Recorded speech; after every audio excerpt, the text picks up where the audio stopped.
¿Ok? Tenemos muchas cosas que ingerimos, por ejemplo, que son cuerpos sanos, ¿sí? Pero no tienen la capacidad de generar anticuerpos, entonces no son necesariamente anticuerpos. ¿Ya? Entonces, esa es otra característica importante. ¿Ya? Y la tercera característica importante es que tenga receptor. ¿Para quién?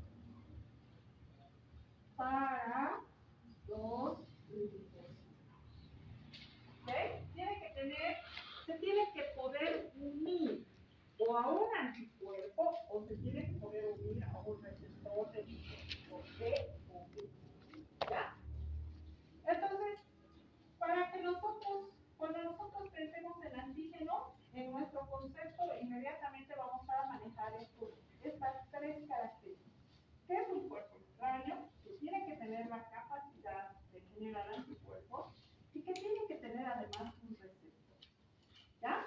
Porque con ese receptor se va a poder unir al anticuerpo, o se va a poder unir al linfocito, o se va a poder unir a la célula presentadora de antígeno, ¿ya? Para empezar a desencadenar toda la reacción de la respuesta inmune.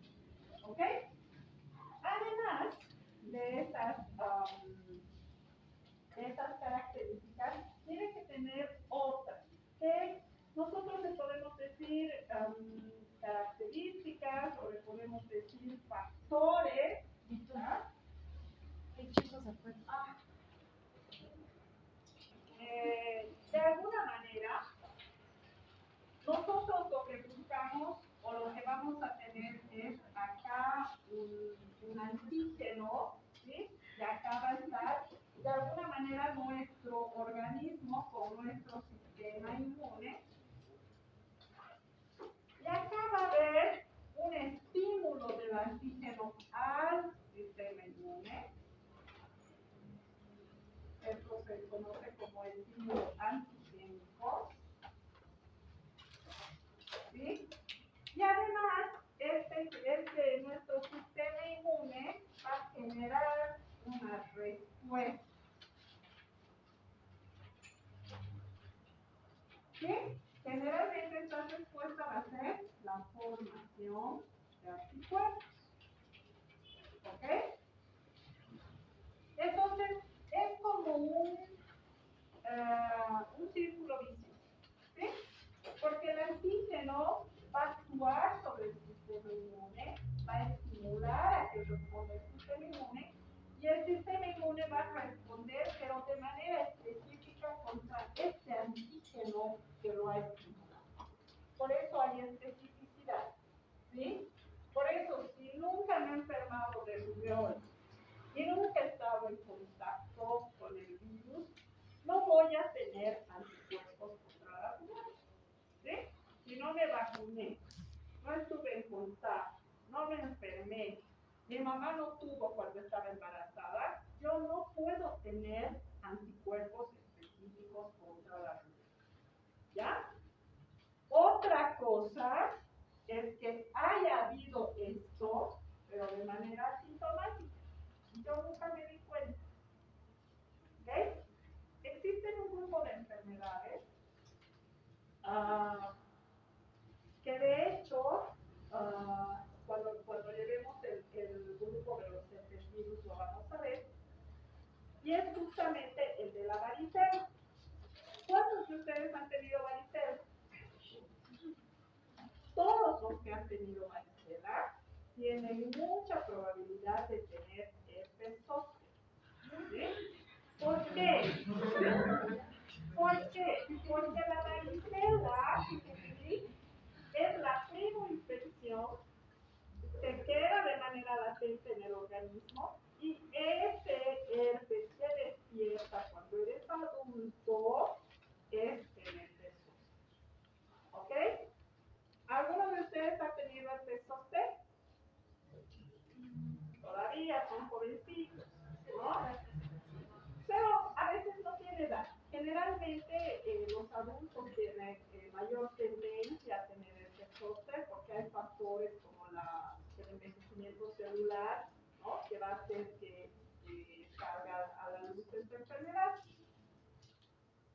si ustedes atienden un paciente que tiene este zóster, aunque no se acuerde, ese paciente ha tenido que haber tenido varicela. ¿Ok? Aunque él diga no, nunca, o no se acuerda, o lo enfermó de manera asintomática. ¿Ya?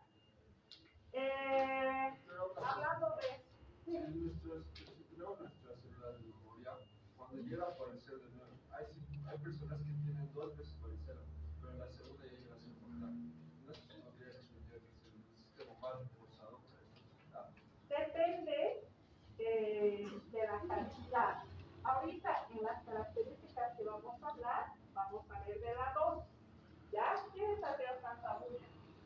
Salga a abrir su sucia afuera. Aprovechen este momento. Si no, yo también voy a querer papa frita y todo lo que pueda, ¿no? Cuando sea. ¿Ok? Entonces depende de la dosis. Puede ser que la primera vez no haya sido varicela, porque hay muchas enfermedades que son muy similares. La viruela, la varicela, hay otra que se llama, le dicen en el campo principalmente, que aparece solo muy rojo, ¿no? Y se les pasa, o puede haber sido un herpes virus. La roceola infantil es el herpes virus tipo 6. Y nosotros, de manera coloquial, le decimos que es que al niño le ha dado el frío, que estaba caliente, que le hemos sacado su chompita, su chambrita, le ha dado el frío y le han aparecido los granitos acá, cuando no es, pues, es un herpes. ¿Ok? Entonces, a veces hay confusión porque todas las enfermedades seductivas son muy similares, ¿ya? Puede ser que en una haya sido sarampión y en otra haya sido varicela. ¿Ok? Justo de eso, de los problemas asintomáticos les iba a hablar. ¿Ya se han enterado quién se ha muerto en Santa Cruz con dengue? ¿Hemorrágico? ¿No? ¿Qué película ha ganado el Oscar 2023 al mejor actor? ¿Ah? ¿El Salvador de la ballena? La de la ballena, ¿no? Eso saben, pues bien ustedes, ¿no? Pero otras preguntas no saben. ¿Saben qué ha pasado en Santa Cruz, chicos? Y fuera de broma. Es algo que quiero que se acuerden siempre, ¿ya? Que es muy serio. Ha fallecido una persona muy conocida de los medios, ¿sí? Que ha entrado a hacerse una cirugía por vesícula. Le iban a extraer la vesícula. Y estaba aparentemente sana. Una cirugía de vesícula es casi rutinario para los médicos. No debería de tener ninguna complicación. ¿Ok? Pero ¿qué pasó? Esta persona era asintomática de dengue. Le hicieron la cirugía y no pudieron controlar la hemorragia. Y la paciente se murió. ¿Entienden? O sea, no ha quedado mal ni se ha muerto. Sí. ¿Ya? Entonces, ustedes tienen que ser médicos con criterio. ¿Ok? ¿Qué pruebas se hacen de rutina prequirúrgica? ¿Perdón? Sí, papito, exacto. ¿Pero qué? ¿Diabetes? Diabetes les voy a dar con este marcador. ¿No sería TPA? De ¿Qué VIH. es la diabetes? Por lo menos me han dicho diabetes. Si no, ya aquí me hubiera desmayado. Es un sistema muy ¿Qué metabólico. es la diabetes? Es una enfermedad. No es una prueba prequirúrgica. Sí. ¿Cuál es la prueba? La determinación de glucemia. ¿Ya? Si quieren glicemia. Si quieren glucosa en sangre. ¿Ok? Pero no me van a decir diabetes, porque me voy a enojar. ¿Ya? Está bien, se están formando, pero tienen que aprender. ¿Ok? Generalmente,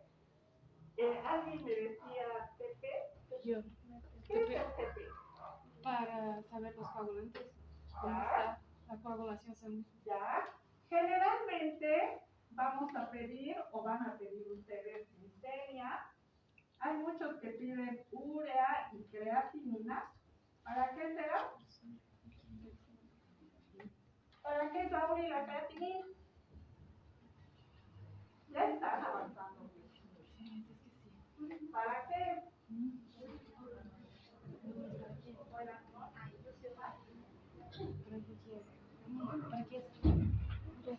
¿Para qué? Pruebas de función. Ah, ¿De qué función? renal. Renal. Renal, pruebas renal. ¿Ya? Normalmente, o la mayoría de los médicos que son responsables piden hemograma. ¿Qué va a ser lo más importante del hemograma?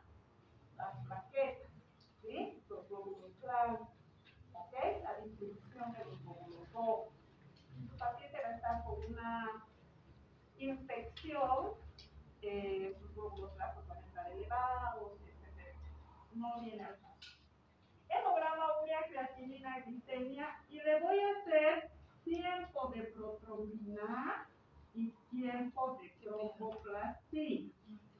¿Ok? ¿Por qué yo les digo que ustedes tienen que acostumbrarse a pedir las dos? Porque son diferentes vías de coagulación. ¿Ya? Miden diferentes factores. ¿Ok? Yo prefiero, y ahora se los digo, que ustedes pidan CP y CPTA a que me pidan tiempo de coagulación y tiempo de sangre. ¿Ya? ¿Por qué? ¿Alguien sabe qué es el tiempo de coagulación y el tiempo de sangría? ¿Se han hecho alguna vez? Resulta que estas pruebas eran las primeras por las que veíamos más o menos cómo estaba la coagulación de la persona. Para el tiempo de sangría les pinchamos en el lóbulo de la oreja y esperábamos a ver en cuántos minutos deja de sangrar. ¿Ok? Para el tiempo de coagulación agarramos la muestra en un tubito y lo ponemos al baño María a 37 grados y vemos en cuántos minutos coagula. Pero para mí estas pruebas ya son obsoletas. Se los digo con sinceridad. ¿Sigo haciendo todos los días? Sí. Pero ya son obsoletas, ¿por qué?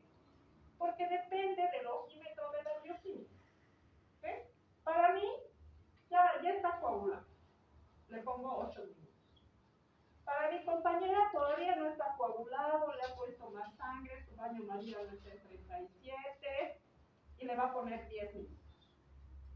La sangría, hay algunas lancetas, las primeras, que son así, que te hacen un tajo en la oreja.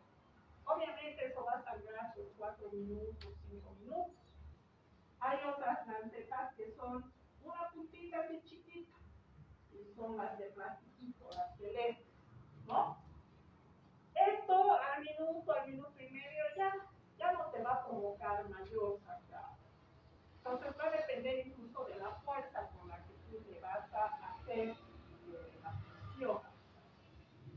Entonces por eso para mí esto ya no tiene sentido. ¿Ok?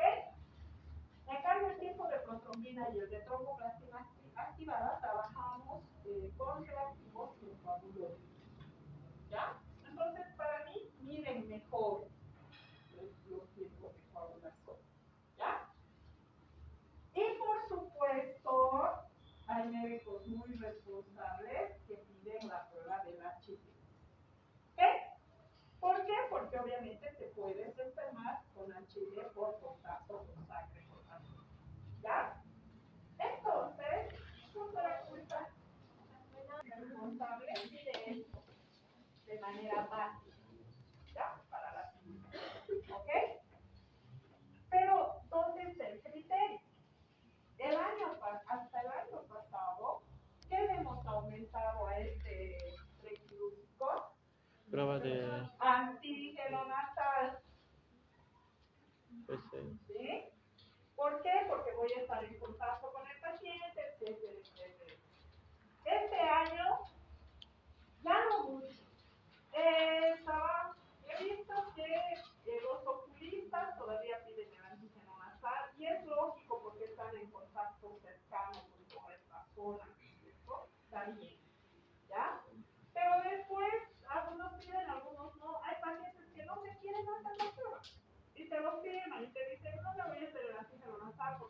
vacunado, ya no he enfermado, estoy bien, etcétera, etcétera. Decisión de cada uno.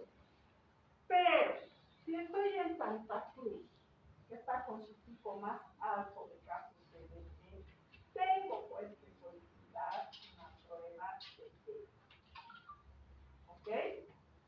La paciente, que en paz descanse, no tenía ningún síntoma. Estoy bien, o sea, quiero hacer una cirugía de vesícula. Perfecto. ¿Sí? Si le sale el caso positivo de dengue, ya evaluarán, ¿no? Es tan urgente la cirugía que puede ser una, digamos, algo donde el riesgo sea mayor si no la operan. Por ejemplo, una apendicitis que está a punto de pasar a una complicación mayor, a una peritonitis, ni modo, que tenga el hemorrágico, la tengo que operar, ¿no es cierto? Pero preveniré, veré bolsas para transfusión sanguínea, veré el uso de anticoagulantes, etcétera. ¿Por qué? Porque la versión más grave del dengue es el dengue hemorrágico. ¿Ya? Ahora, eso no significa que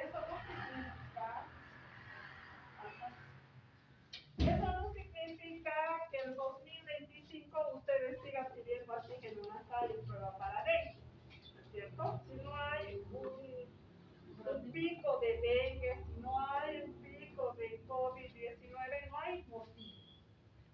Pero no se olviden, ¿ya? Por eso ustedes tienen que ser éticos, ¿ya? Y por eso les pregunto de las noticias, porque viven acá. Si ahora me dicen, no tengo tiempo para las noticias, ¿qué me han dicho en el otro curso? No tengo dinero para el cable, pero tienes Facebook en tu celular. Puedes ingresar a los tiempos, a opinión, ¿sí? Ustedes tienen que ser gente informada, ¿ya? Si ahora dicen que no tienen tiempo, cuando estén haciendo sus usos en el hospital no van a ni siquiera mirar su celular. Y eso es cierto, ¿ya? Pero eso no les tiene que impedir vivir en la realidad que los rodea. ¿Ok? Yo no sé qué ha declarado el médico que ha tenido este infortunio. Seguramente para él ha sido una cirugía más. O sea, en 20 minutos salimos, ¿no es cierto? Pero no ha pasado así. ¿Ok? Entonces es una irresponsabilidad. ¿Ya? Por eso ustedes tienen que estar al tanto. Tienen que saber todo respecto a la realidad en la que están trabajando, a la realidad en la que están viviendo. ¿Ok? ¿Estamos de acuerdo? No se van a olvidar, ¿ya? Todo es importante. ¿Sí? Bien. Entonces, ¿cuáles son estos factores? Aquí le vamos a llamar. Estas son las características en la definición del antígeno. Ya acabamos a tener a los factores. Primero, la complejidad. ¿Ya? ¿Qué quiere decir esto? ¿Cómo va a influir la complejidad? Cuanto más extraño sea, cuanto más compleja sea la estructura, más extraña va a ser. Y cuanto más carácter de extraño tenga, más inmunogénico será. ¿Ya? Entonces, la complejidad va a tener una relación directa con la inmunogenicidad. ¿Ok? Y es lógico, ¿no? ¿Qué significa directo? Relación directa, ¿cómo es? Ha llevado silogismos en filosofía, ha llevado matemáticas. ¿Cómo es la relación directa? Nadie ha llevado filosofía. Más complejo, más inmunogénico. ¿Ya? Eso es relación directa. ¿Ok? Mientras más grande sea el antígeno, mientras más componentes tenga en su estructura, una estructura bioquímica más compleja, más inmunogénico va a ser. ¿Ya? Siguiente. Si nosotros hablamos, por ejemplo, de la estructura bioquímica, que tiene mucha relación con el tamaño, lo voy a hacer acá para que vean atrás. Estructura bioquímica, que está muy relacionado con el tamaño. ¿Por qué? Porque a mayor estructura bioquímica, mayor tamaño en cuanto a peso molecular. ¿Ya? Y resulta que tenemos desde sustancias inorgánicas, pasando por lo que son los ácidos, los lípidos, las proteínas, los aminoácidos,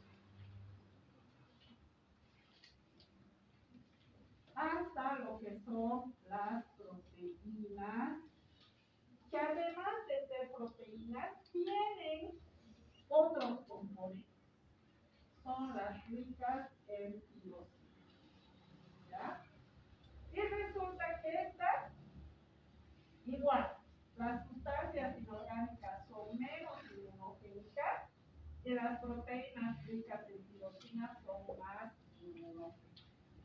¿Por qué? Porque tienen que ver con la complejidad, tienen que ver con la estructura bioquímica y tienen que ver con el tamaño. ¿Ya?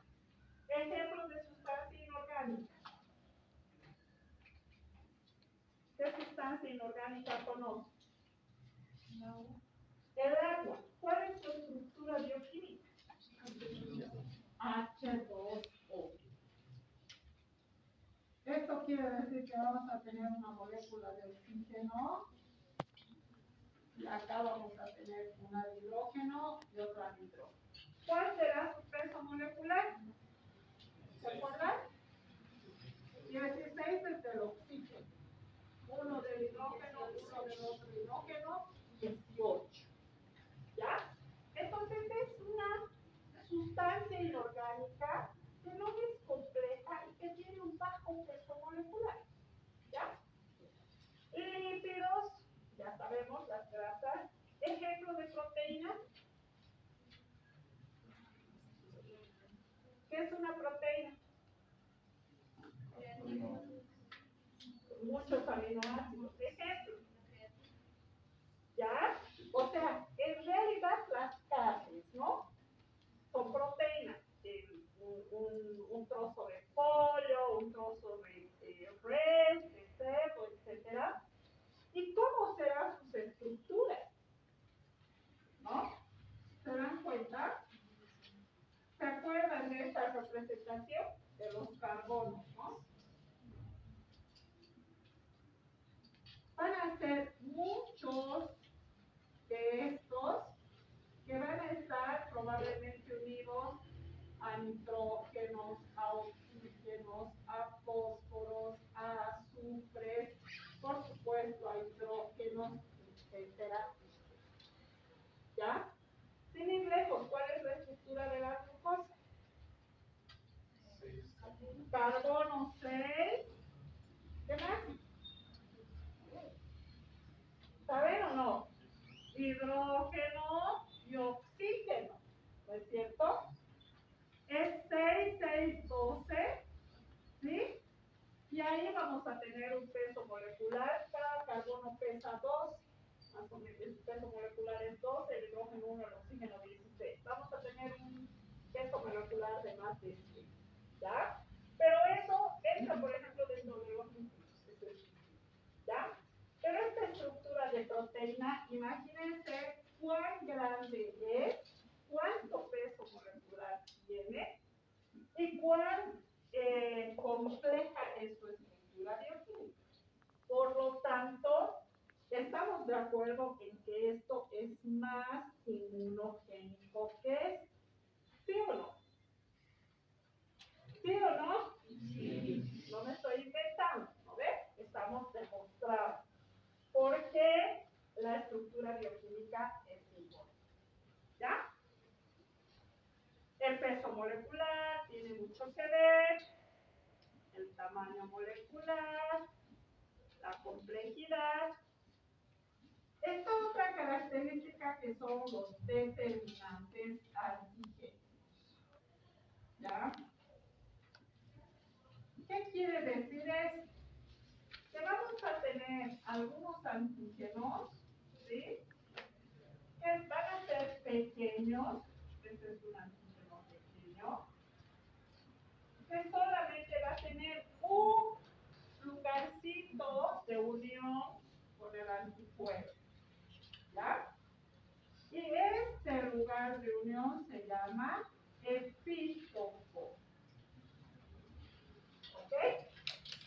Entonces, un antígeno pequeño que tiene un solo epítopo es menos antigénico que un antígeno grande que tiene varios epítopos. ¿Ok? ¿Por qué? Porque a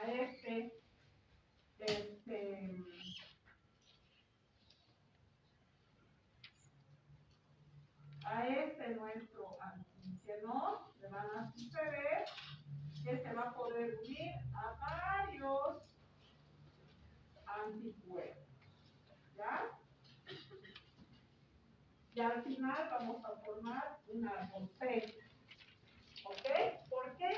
Porque es un antígeno grande. Los antígenos grandes tienen hasta 10 epítopos. ¿Ok? Entonces, por supuesto que un antígeno grande que tenga una estructura bioquímica compleja, con un peso molecular mayor, va a ser más antigénico, más inmunogénico que una estructura pequeña. ¿Ok? Bien. Otra característica importante, la constitución genética.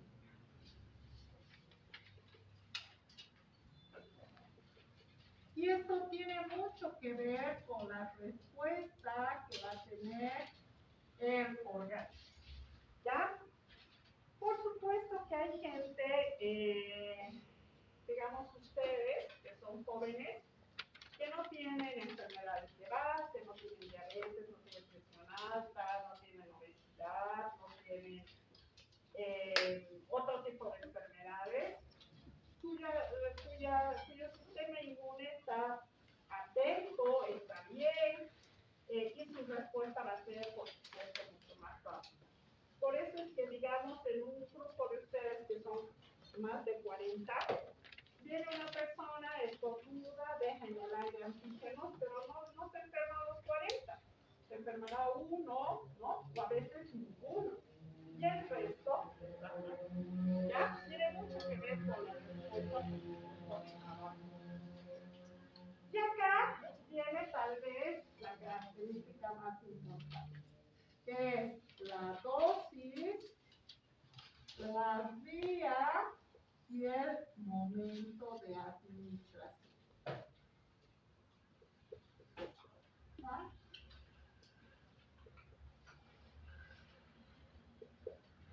Donde la dosis está por demás explicarlo, ¿no? A mayor dosis de antígeno, pues obviamente mayor respuesta del organismo, hasta llegar incluso a la enfermedad, ¿no? La vía, vamos a tener la vía intravenosa, IV significa intravenosa, vamos a tener la vía oral y vamos a tener la vía parenteral, y dentro de esta vía parenteral vamos a tener a la subcutánea,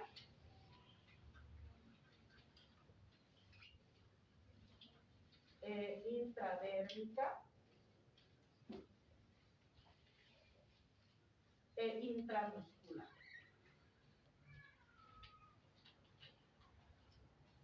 ¿Ya? Estas también van a tener un sentido. ¿Cuál creen ustedes que sea más inmunogénico? ¿La vía intravenosa o la vía parenteral? Intravenosa. ¿La intravenosa es más inmunogénica? Más inmunogénica. Así iría, ¿no? De menos a más. ¿Estamos de acuerdo? ¿Por qué? ¿Por qué la intravenosa? Porque va directamente a través sanguíneo. En cambio, la parenteral varía mucho, digamos, si es entre los 3 días y tiempo subcutánea y la intradérmica la varía del tiempo, digamos.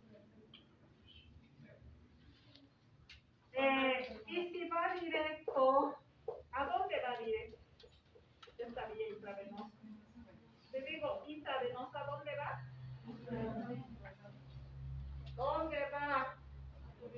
A la vena, ¿no? Intravenosa. ¿Qué tenemos dentro de la vena? Sangre. ¿Qué hay dentro de la sangre? Glóbulos, ¿no? Aquí tenemos un neutrófilo. Aquí vamos a dibujar un macrófago. Aquí vamos a dibujar un linfocito. ¿Sí? Y aquí vamos a dibujar al antígeno. ¿Ya? Ahí va a entrar el antígeno. Lo estamos introduciendo a través de nuestra genitita. Ya. Listo. Si yo voy a introducir directamente a torrente sanguíneo, ¿por qué sería más inmunogénico? Es todo lo contrario. ¿Ya? Exactamente lo contrario. Justamente por la explicación que nos acaba de dar su compañera. ¿Sí?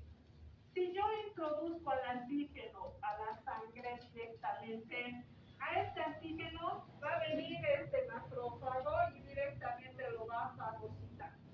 ¿Sí? Lo fagocitó es como si mandaríamos al antígeno a la boca del león. ¿Sí? Tiene ahí está, ni siquiera tiene que venir el macrófago. Ahí está el monocito. Viene, lo fagocita y el resto del organismo ni siquiera se ha enterado. ¿Sí?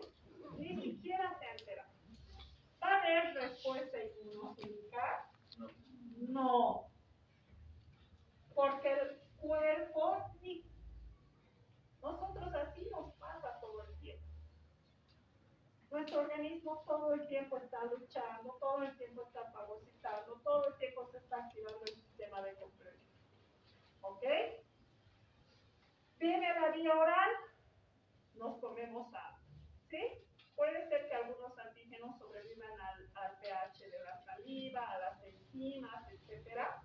Pero también van a desaparecer fácil. ¿Ok? Llegamos a la vía parenteral. ¿Dónde les ha puesto a ustedes su vacuna? Soy pésima dibujando, pero digamos que este es un bíceps bien formado. ¿Ya? Nosotros nos ponen algunas vacunas que son intradérmicas, algunas vacunas que son subcutáneas. ¿Ya? Viene aquí nuestra agujita, ingresa mi virus, ¿y qué va a pasar? ¿Qué va a pasar? Si tengo una respuesta inflamatoria, por ejemplo, ¿qué va a pasar? Va a pasar todo lo que hemos hablado, ¿no es cierto? Van a estar cerca, acá, cerca van a estar algunos macrófagos y los macrófagos se van a degranular. Y esta histamina va a hacer que haya vasodilatación de los capilares, que estos de acá salgan y pasen a través de la pared del capilar, ¿no es cierto? Para llegar hasta la zona se va a poner roja, va a haber tumor, dolor, etcétera, calor, sudor, todo eso. Y el organismo va a estar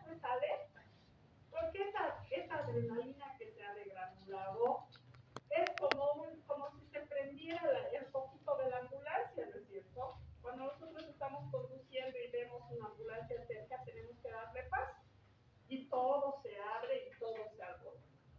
¿Ok? Entonces, por eso, la vía que es más inmunogénica es la vía parenteral. ¿Ok? ¿Estamos? A veces, incluso cuando nos ponemos un antibiótico, ¿no? Por vía intramuscular, bueno, ustedes son médicos, los enfermeros y las enfermeras son capísimas de médicos.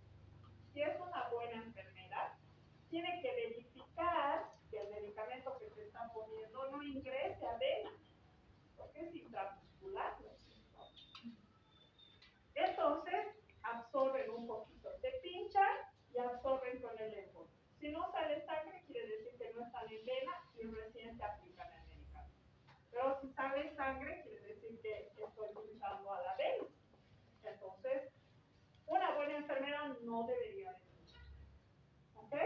Entonces, pasa mucho con los niños. ¿Ya? Cuando veamos el PAI, van a ver ustedes que tenemos a los 2 meses, 4 meses, 6 meses. Al pobre niño le pinchan en una pierna, le pinchan en la otra pierna y además le dan una gotita, la rotavirus. Entonces es una chilladera, ¿no? Porque el niño grita, la mamá llora, el papá se escapa, la abuelita insulta, la enfermera tiembla y la mitad de la vacuna se va fuera. Entonces, ¿hay el efecto que estamos buscando? No, porque esta dosis que debería recibir el niño no la recibe. ¿Ok? Entonces, por eso a veces tenemos niños que tienen sarampión, que tienen rubiola, a pesar de que hayan recibido su vacuna. ¿Ya? Entonces, fíjense cuán importante es esto. ¿Ok? Si no es la dosis adecuada, no vas a tener el efecto que esperas. ¿Ya? Es muy importante. Si no es la vía de administración adecuada, no vas a tener el efecto que esperas. Si tú no tienes una estructura compleja, no vas a tener inmunogenicidad. Por eso hay mucha gente que tiene alergia a todas las carnes marinas, digamos, ¿no? Pero no le tenemos alergia al agua, no le tenemos alergia a la sal. Es una sustancia inorgánica. ¿Cuál es la fórmula de la sal? Apenas cloruro de sodio. Nada más. Sí. ¿Ya? Entonces, lo más complejo es más inmunogénico. Lo que tiene mayor peso molecular es más inmunogénico. Lo que tiene una estructura bioquímica más compleja es más inmunogénico. ¿Ok? Lo que ingresa por vía parenteral es más inmunogénico. ¿Estamos de acuerdo? Muy bien. Ahora, no alcanza la pizarra. ¿Qué es un anticuerpo?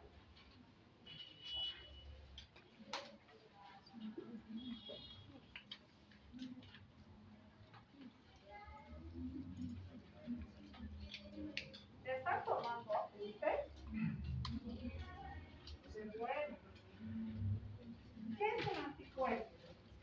Hemos hablado ya bastante de eso. ¿Qué es? ¿Qué es un anticuerpo? ¿Cuál es tu nombre? Dale.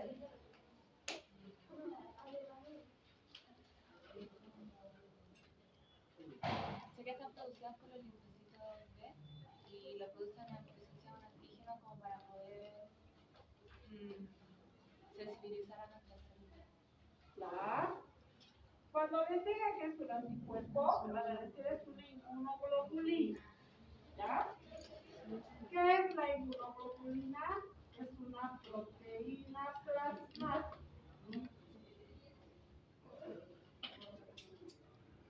¿Por qué será una proteína plasmática? Nos acaba de decir Alicia, ¿no es cierto? Está en los linfocitos. ¿Dónde están los linfocitos? En el plasma. ¿Ok? Por eso, cuando hablábamos, por ejemplo, de la respuesta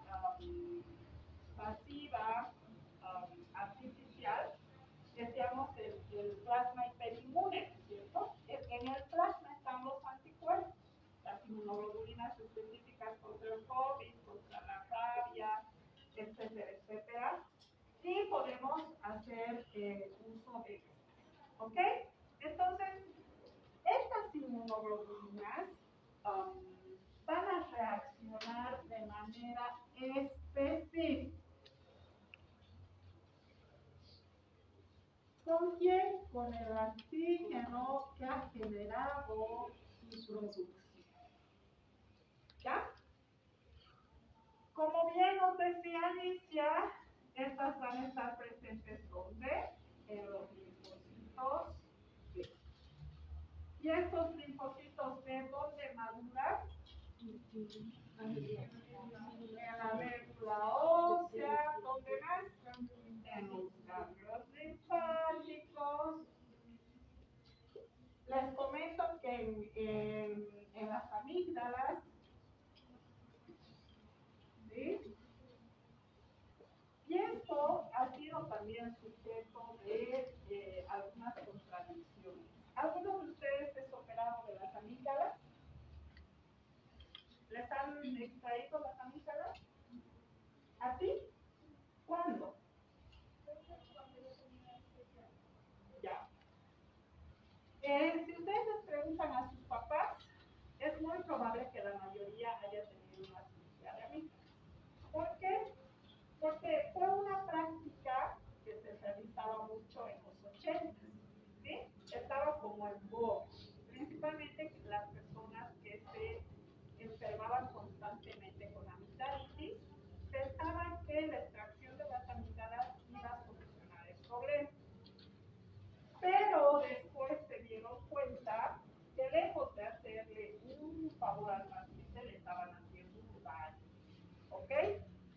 Primero porque si te quitan las amígdalas, la infección que se iba a dar lugar acá va a ser interna, ¿no? Directamente hacia los bronquios o hacia los pulmones, ¿ya? Y segundo, porque en las amígdalas tenemos la maduración de los anticuerpos, ¿ok?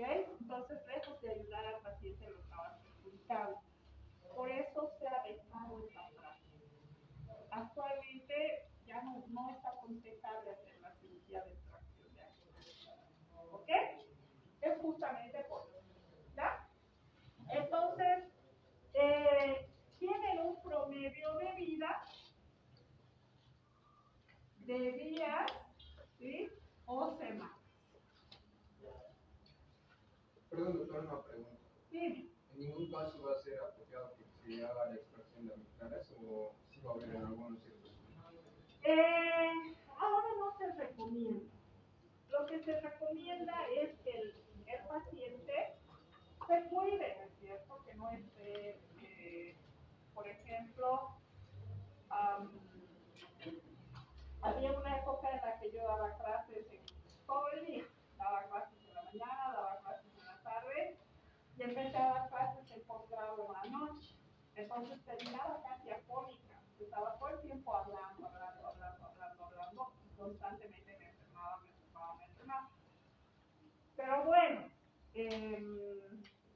lo recomendable es que el paciente se cuide y en todo caso hacerle un cultivo de secreción faríngea para darle el antibiótico que es justo, ¿ok? Al que se hace. Y además que el paciente termine su tratamiento para que no cree resistencia, ¿sí? Lo que pasa es que si hay un caso donde lo mejor es quitar porque hay una inflamación que a veces empieza a pasar al resto, a lo que son las cuerdas bucales y demás, pues bueno, si es tu última opción, ahí va, ¿no? Pero no es lo más aconsejable. Tampoco es que yo les esté diciendo que estás quedando sin producción de anticuerpos, porque tenemos todavía la médula ósea y otros ganglios linfáticos para la mano, ¿ya? Pero es una práctica que ha desaparecido. Por eso ustedes no tienen probablemente estas, ¿ya? Bien. Ahora, para que empiece la formación de los anticuerpos, ¿qué necesitamos? Necesitamos que el antígeno y el anticuerpo entren en contacto, ¿sí? Y Y esto normalmente vamos a tenerlo en la fagocitosis. ¿Ya? Por eso se dice que el paso inicial para la formación de los anticuerpos es la fagocitosis. Con eso empieza todo, nuestra respuesta, nuestra maduración de inmunoglobulinas, la producción de las inmunoglobulinas que van a recurrir hacia lo que es la zona donde se encuentra el antígeno y demás. ¿Ok?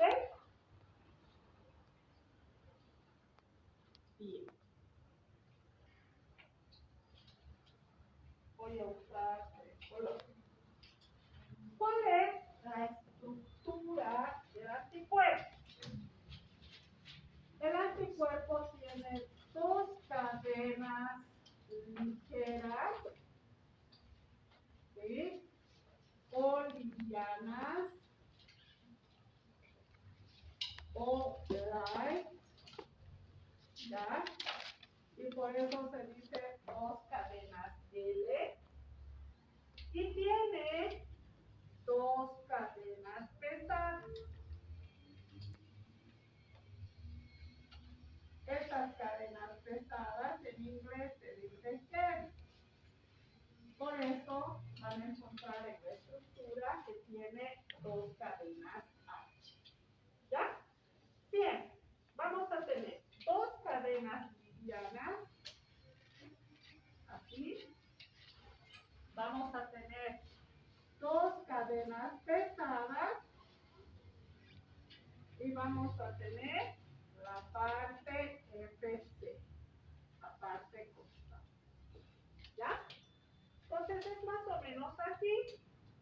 Y aquí le voy a hacer un cortecito. Y aquí le voy a hacer un cortecito. Estas negras son las cadenas livianas. ¿Sí? Esta es la parte variable. Y esta es la parte constante de las cadenas livianas. Y estas son las cadenas pesadas.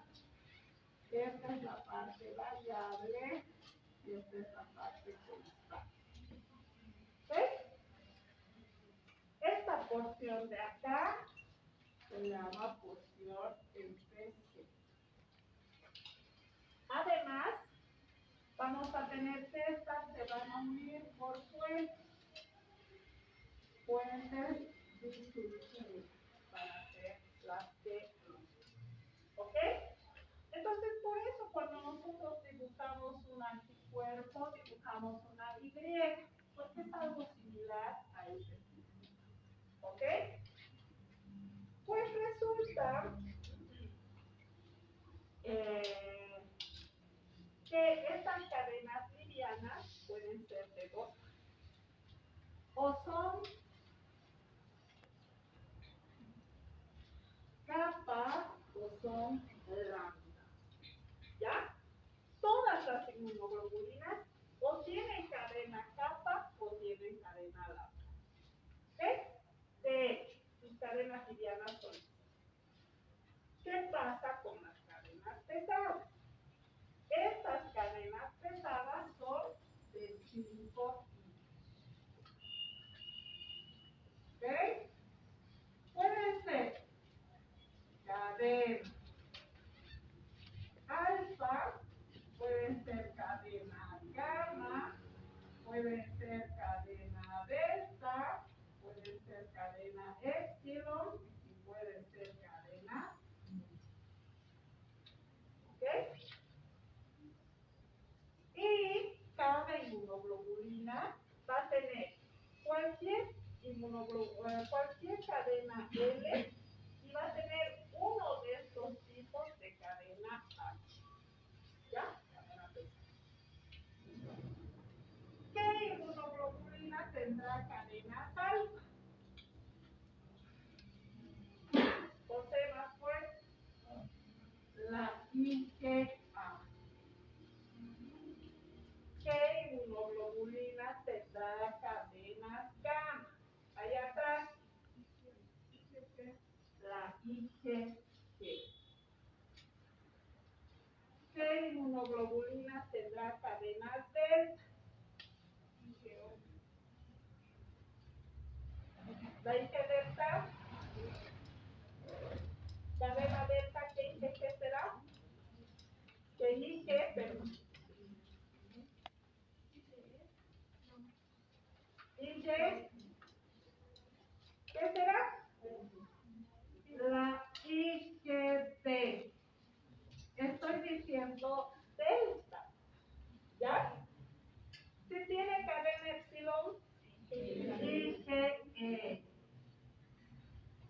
Y si tiene cadena mu, IgE. ¿Está claro? Muy bien, ¿ya? Me alegra que esté claro. Porque cuando les pregunto en el examen tipos de inmunoglobulinas A, B, C, D, E, como si fuera la literal, ¿ya? Y no es así. Cada cadena pesada le va a dar un nombre y le va a diferenciar a la inmunoglobulina. Entonces, de ahí es de donde nosotros podemos clasificar los 5 tipos de inmunoglobulina. ¿Ok? Llamaremos lista porque, como la doctora les llama por ¿sí? Es la fracción que se va a unir. Bien, ya se lo recuerdo porque no hemos visto eso. Es la fracción que se va a unir al linfocito. ¿Ya? Por eso cuando dibujamos a nuestros linfocitos, ¿se acuerdan que siempre dibujo así? Con las partes de los brazos hacia afuera, porque esta es la parte FC que se va a unir al linfocito. ¿Ok?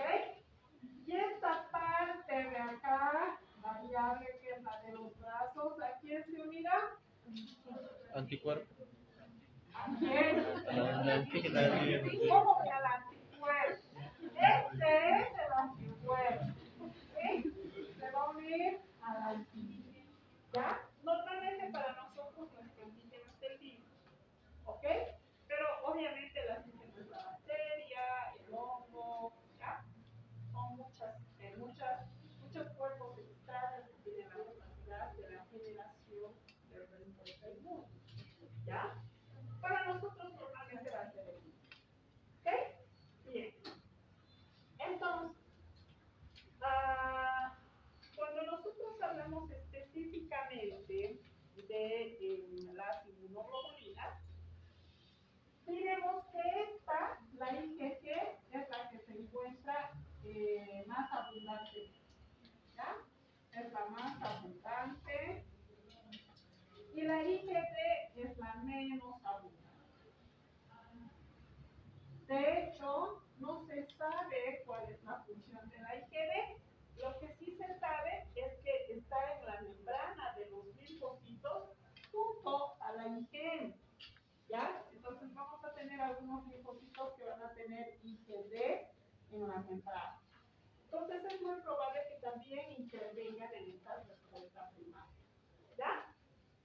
Bien. Si nosotros hablamos de la IgG, ¿qué es lo más importante? ¿Qué es lo que tienen que recordar? Que esta tiene la capacidad de atravesar la placenta. ¿Sí? Como tiene la capacidad de atravesar la placenta, ustedes tienen que acordarse que cuando, por ejemplo, tengan un recién nacido, de una madre que dio su viola en el embarazo, ustedes tienen la obligación de hacerle cuantificación de IgG al niño, al recién nacido. Si el niño, el recién nacido, es IgG positivo para rubiola y es IgM positivo para rubiola, ¿qué significa?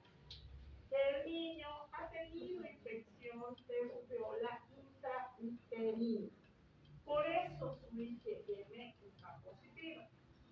Y la IgG es de memoria o porque atravesó la placenta de los anticuerpos de la madre. ¿Ya? Sí, nasal, con sordera, con ceguera, con infarto esplenomegalia. ¿Sí? Es un cuadro muy triste de los niños que nacen con rubeola. ¿Qué pasa si solamente es IgG positivo y es IgM negativo? Significa que estas IgG no son del recién nacido. ¿De quién son? De la madre. ¿Ameritará tratamiento para el niño? No. ¿Por qué? Porque afortunadamente su IgM me dio negativo. ¿Ya? Y de cualquier enfermedad, ¿ok? De cualquier enfermedad. Entonces, una característica de la IgG es que está presente en la respuesta secundaria. ¿Qué significa eso? La tercera de la primera fila. ¿Qué significa?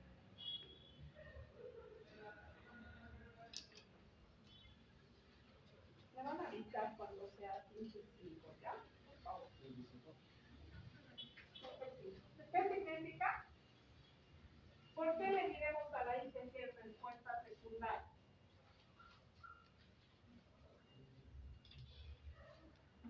¿Quién sabe? Segundo ya pasó y la tercera. Sí, ya pasó, pero ¿por qué le decimos respuesta secundaria? Si nosotros graficamos la enfermedad después del contacto con el antígeno, acá vamos a graficar los días y acá vamos a graficar la concentración de las IgG, vamos a tener a partir del día 0 una elevación y luego una caída. ¿Quién va a ser la primera en aparecer? La IgA es la secretora, la IgM. ¿Ok? Entonces, a esto yo le voy a decir respuesta primaria. ¿Ok? Es la primera en aparecer. Cuando más o menos hayan pasado 7 días, en muchos 14, vamos a empezar con la subida de la IgG. Por eso le decimos respuesta ¿qué? Secundaria. ¿Ya? Entonces, ¿por qué la IgG es respuesta secundaria? Porque es la segunda en aparecer. Así de simple. Yo me acuerdo de este gráfico. ¿Ya? ¿Qué pasa en la mayoría de las enfermedades virales? Esta IgG sube y se mantiene así a lo largo de toda la vida. Por eso necesitas una vacuna en tu esquema de vacunación y ya estás protegido para siempre. Me he vacunado una vez para la fiebre amarilla y ¿ya? En cambio, por ejemplo, con el COVID, que es una enfermedad nueva, se ha visto que a los 3 meses incluso esta IgG empieza a bajar. Entonces, ¿qué se ha recomendado? La dosis de refuerzo. ¿Para qué? Para que vuelvan a subir las inmunoglobulinas. ¿Estamos? Bien. Entonces, es la predominante en la respuesta secundaria, es la única que puede atravesar la placa.